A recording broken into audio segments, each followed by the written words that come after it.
Hello everyone, welcome to my YouTube channel. हाजिर हो लेकर इस सीरीज का थर्ड एपिसोड। तो पिछले पार्ट में हमने देखा था कि कैसे हमारे हीरो वो यू ने मिंगलोंग की सारी टेक्निक्स को सीखते हुए जी जान लगाकर अपनी कल्टीवेशन को थर्ड लेवल पर पहुंचा दिया था। मिंगलोंग तो अभी भी उसकी ग्रोथ से खुश नहीं होती। जंगल में प्रैक्टिस करते हुए वो यू को एक लड़की मुसीबत में देखती है। मिंगलोंग के मना करने के बाद भी वो उसे बचाने जाता है, जिसके बाद तो वो लड़की उससे फुल टू इम्प्रेस हो चुकी थी। अब जल्द ही डिसाइपल के एंट्रेंस एग्जाम आने वाले थे, पर ऐसा होने से पहले ही वो यू की मुलाकात इमॉर्टल सीतो से हो जाती है, जो कि उसे जिंदा देखने के बाद दोबारा परलोक सुधारने का प्लान बना रहा था। पर उससे पहले कि उसके इरादे कामयाब हो पाते, तभी वहाँ पर सोयन आ जाती है। इस एपिसोड के स्टार्टिंग में दिखाते हैं कि सोयन को पता लग गया था कि सीतोजन ने पहले भी वो यू को मारने की कोशिश की थी। कोशिश क्या की थी, ऑलमोस्ट मार ही डाला था। इसलिए वो कहती है कि पिछली बार मैंने तुम्हें मुसीबत खड़ा करने पर कुछ नहीं कहा, लेकिन इस बार ऐसा नहीं होने वाला,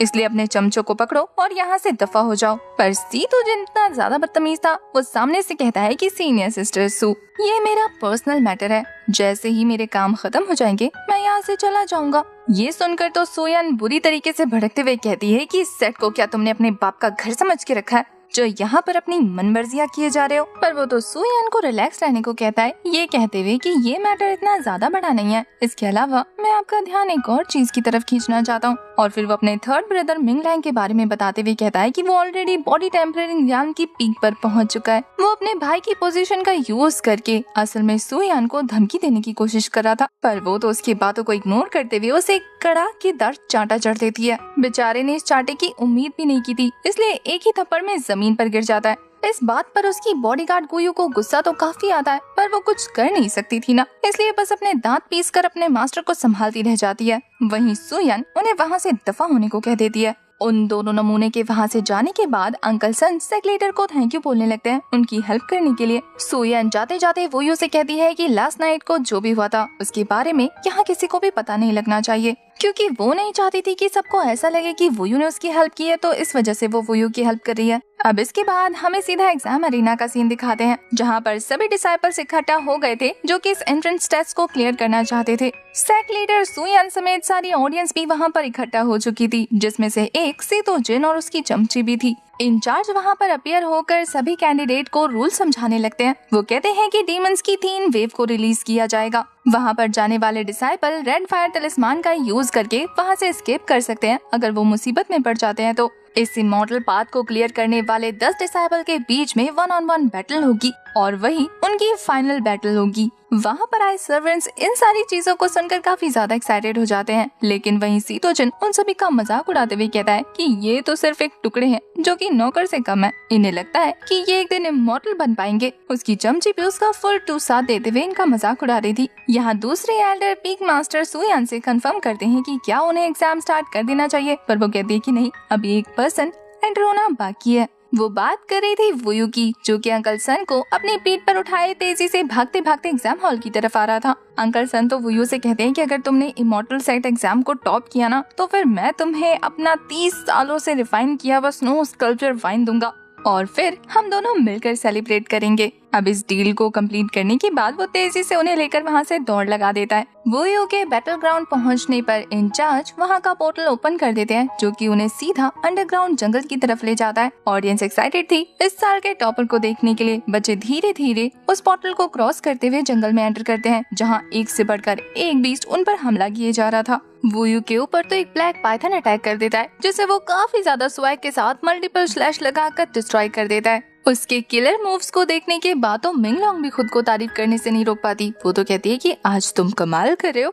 वहीं वो यू का कहना था कि शुक्र है आंटी जी, आप थोड़ी खुश तो हुई। हमें बाकी सारे डिसाइपल्स को दिखाते हैं, जिसमें से किंग मैंग नाम की लड़की को बहुत ज्यादा प्रॉब्लम फेस करनी पड़ रही थी, क्योंकि डोंग लोंग नाम का बंदा उसे शील्ड की तरह यूज कर रहा था। जैसे ही वो बीस्ट के साथ बिजी हो जाती, वो पीछे से आकर उन्हें मारकर उनका स्कोर ले जाता। बस यही देखकर तो मैंग का दिल कर रहा था कि वो उसको मारकर उसका मुंह तोड़ दे। तभी पीछे से एक बड़ा सा बीस्ट उस पर हमला करने ही वाला था कि हमारा हीरो वो ये पहुंचकर उसकी जान बचा देता है। वूयू के मूव्स देखकर तो वो तो उससे फुल टू इम्प्रेस हो चुकी थी। उसे तो हमारे वूयू का नाम भी पता था। वो खुद को इंट्रोड्यूस करते हुए कहती है कि तुम तो बहुत ज्यादा अच्छे हो फाइट में, लेकिन फिर भी मैंने आज से पहले तुम्हें कभी नोटिस नहीं किया। पर उसकी बातों के बीच में एक और स्नेक उस पर झपट्टा मारने वाला था। वूयू भी उसे अपने आसपास ध्यान रखकर चलने को कहता है। वो तो अपनी पावर का यूज करते हुए मस्ती करते हुए कहती है कि ये तो बस एक रेड हॉर्न सर्पेंट है, मैं तो ऑलरेडी बॉडी टेम्परिंग रियलिटी की 6 लेवल पर हूँ, तो ये मेरे आगे कुछ भी नहीं। वो तो वूयू को छेड़ते हुए कहती है कि आज के कंपटीशन की विनर और कोई नहीं बल्कि किंग मैंग होने वाली है। बाहर से एल्डर्स वूयू की परफॉर्मेंस देख रहे थे और वो सेक्ट लीडर सुयान से कहते हैं कि ये लड़का तो कमाल का है। सुयान तारीफ करते हुए कहती है कि हाँ, ये सारी एबिलिटी उसकी खुद की है। सी तुजिन और उसकी चमची को तो यकीन ही नहीं होता कि आखिर इस बंदे के पास इतनी स्ट्रेंथ आई कहाँ से, पर फिर भी वो बंदा अभी भी उसे मारने की प्लानिंग कर रहा था, ये कहते हुए कि अगर मुझे पहले पता होता कि ये एग्जाम में जाकर खुद ही मर जाएगा तो मैं इसके लिए सरप्राइज प्लान नहीं करता, मेरी सारी मेहनत वेस्ट हो गई। तभी वहाँ पर उसका भाई कैंग आ जाता है, जिसकी दीवानी गुयू थी। उसे देखते तो इसका मन डोल उठता है, पर वहीं दूसरी तरफ ये सीनियर कैंग उसे जरा भी भाव नहीं देता। उसके इग्नोर करने पर वो मिशु नाम के बंदे की गोद में गिर जाती है, जो कि एक नंबर का लड़की बाज था, एक नंबर का ठरकी। उसे देखकर तो वो उसकी ठरक जाग जाती है और वो उसकी तारीफों के पुल बांधने लगता है। पर गुयू इसको भी एक अपॉर्चुनिटी की तरह लेते हुए ब्रदर कैंग से इसकी शिकायत करने लगती कि देखिए ना, ये मुझे परेशान कर रहा है। वैसे तो वो काफी ज्यादा कोल्ड हार्टेड था, लेकिन फिर मिशु को डांटते हुए कहता है कि आखिर इस तरीके की बदतमीजी मेरी सर्वेंट के साथ क्यों की तुमने। सामने से जनाब कहते हैं कि मैं बस फूलों का दीवाना हूँ, उनकी तारीफ करना मुझे पसंद है। इधर दूसरी तरफ जंगल का सीन दिखाते हैं, जहाँ पर सभी डिसाइपल्स ने फर्स्ट राउंड क्लियर कर लिया था और अब वो तेजी से सेकंड राउंड की तरफ आगे बढ़ने लगते हैं, जहाँ पर खतरनाक क्रोकोडाइल्स उनका इंतजार कर रहे थे। पर हमारा वूयू इस राउंड को भी बड़े आराम से क्लियर कर लेता है। उसने जबरदस्त स्लैशेस लगाकर उस क्रोकोडाइल के चीथड़े उड़ा दिए थे। मिंगलोंग तो फिर से उसकी तारीफ करते हुए कहती है कि जियो मेरे शेर, अब तुम्हारा स्टाइल काफी हद तक फॉर्मल हो चुका है। थर्ड राउंड में वो सभी लोग बड़े बड़े माउंटेन्स की तरफ आगे बढ़ने लगते हैं, जहाँ पर गोरिल्ला बीस्ट उनका इंतजार कर रहे थे। इधर दूसरी तरफ डोंगलोंग को तो पूरा यकीन था कि उसके अलावा इस राउंड को कोई भी नहीं जीत सकता। एक एक करके सारे डिसाइपल्स उन गोरिल्ला बीस्ट के साथ फाइट कर रहे थे, लेकिन उनकी बॉडी इतनी ज्यादा हार्ड थी कि ये सभी लोग इंजर्ड हो जाते हैं। इन्हें पता लग जाता है कि 5th लेवल के बॉडी रिफाइनिंग के बच्चे ही आगे बढ़ सकते हैं और किसी का कोई चांस नहीं, इसलिए वो फायर तिलिस्मान का यूज करके वहाँ से गायब हो जाते हैं। उनमें से एक डिसाइपल्स बाकी बच्चों की ऐसी हालत देखने के बाद डिसाइड करता है कि वो खुद फाइट करेगा, पर उसकी ट्राई करने पर वो सक्सेसफुल नहीं हो पाता। वहीं दूसरी तरफ हमें वूयू को दिखाते हैं, जो अपनी स्वॉर्ड के एक ही स्ट्राइक में उस बीस्ट को जान से मार देता है। ये देखकर तो डोंगलोंग को यकीन नहीं होता कि 4th लेवल पर होने के बावजूद भी इसने एक ही स्ट्राइक में उन बीस्ट को हरा दिया। किंग मैंग तो अपना दिल हार चुकी थी। जब बाकी के गोरिल्ला बीस्ट वूयू पर हमला करते हैं और वो अपने हाथों से उन्हें ब्लॉक करने की कोशिश करता है, तो वो नोटिस करता है कि इनकी बॉडी नॉर्मल बीस्ट के मुकाबले काफी ज्यादा हार्ड है और वो सिंगल हैंडेडली तो उन्हें बिल्कुल ब्लॉक नहीं कर पाता। इसलिए फिर वो दोबारा अपनी स्वॉर्ड उठा लेता है उनसे फाइट करने के लिए, जिसे देखकर हमारी मिंगलोंग कहती है कि खुद को क्या मैं समझ रहे हो। हमें तोंगतियान सेक के पवेलियन मास्टर को दिखाते हैं, वो भी हमारे वूयू को फाइट करते हुए देख रहे थे, जहाँ वो एक अकेला और बाकी सारे बीस्ट मिलकर उस पर हमला कर रहे थे। बच्चे उसकी जबरदस्त फाइट देखकर सोच रहे थे कि ये लड़का कितना ज्यादा ब्रेव है, अकेले सभी से लड़ गया। देखते ही देखते वूयू ने वहाँ पर मौजूद सभी बीस्ट को मार दिया था, जो कि ब्लड थर्स्टी बीस्ट थे। उनके मरने के बाद अचानक से उन सभी का लीडर वहाँ पर पहुँच जाता है, गोरिल्ला बीस्ट किंग, जिसका साइज और कल्टीवेशन लेवल पहले वाले से भी ज्यादा था। बच्चे उसे देखकर काफी ज्यादा डर जाते हैं। वो बीस्ट किंग अपने मरे हुए साथियों के कोर को एब्जॉर्ब करके पहले से भी ज्यादा ताकतवर हो जाता है, जहां अब वो बॉडी रिफाइनमेंट के 7th लेवल पर पहुंच गया था।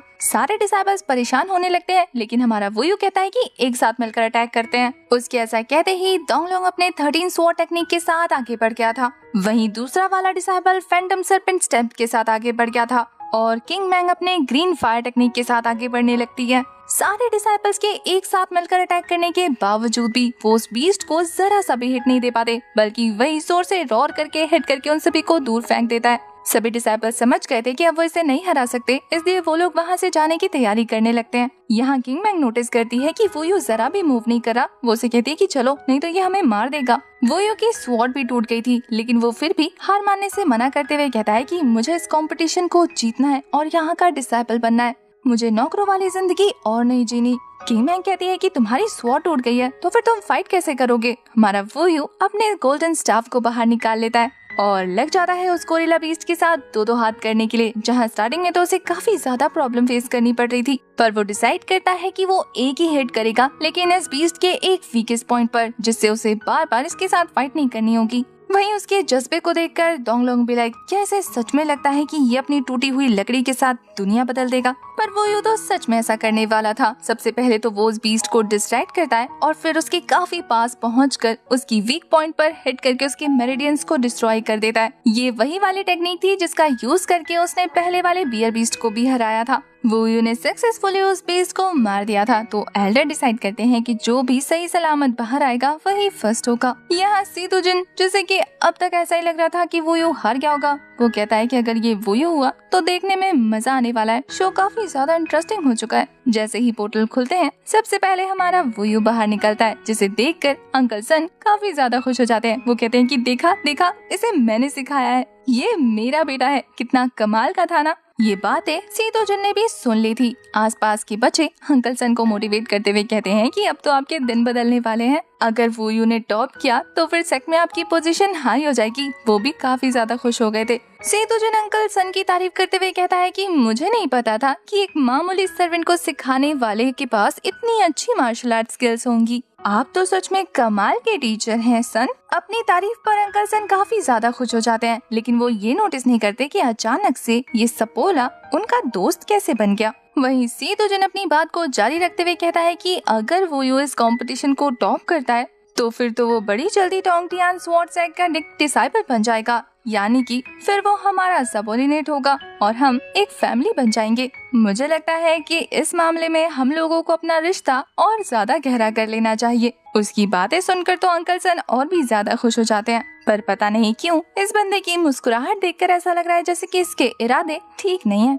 क्योंकि वो अंकल सन से कहता है कि आपको हमारी भी हेल्प करनी चाहिए हमारी कल्टीवेशन में। क्या आप करेंगे ना? अंकल सन के हाँ बोलने पर उसकी क्रीपी स्माइल साफ साफ देखी जा सकती थी। अब वो आगे क्या करने वाला है ये तो हमें नेक्स्ट एपिसोड में पता लगेगा, क्योंकि इसी सीन के साथ हमारा ये वाला एपिसोड हो जाता है खत्म।